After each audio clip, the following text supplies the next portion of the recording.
uNkulunkulu uyakwazi ukuthi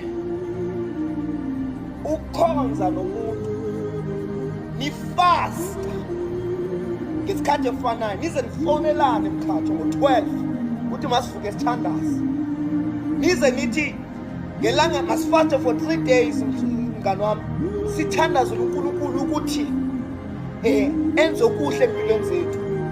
Bese uNkulunkulu nimkhonza ngendlela efanayo nomngani wakho, aphendule umngani wakho akuyeke wena.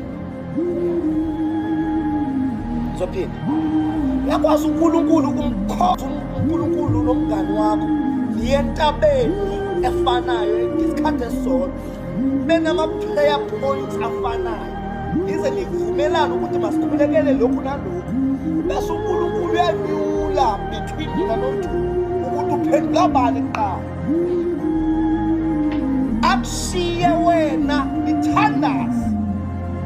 Uma ukuthi nifuna umsebenzi, abize umngani wakho qobashiye wena.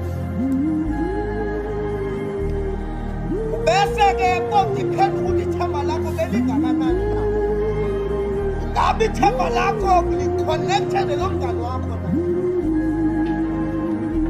So kuyafuneka ukuthi lento yokumethemba uThixo ibe very personal, ukuthi noma uNkulunkulu umphendulile umngani wakho, uNkulunkulu ngiyabonga ukuthi umphendulile, ngiyamazi besihlupheka sobabili, usho lapho akakuphendulanga wakuthembaza.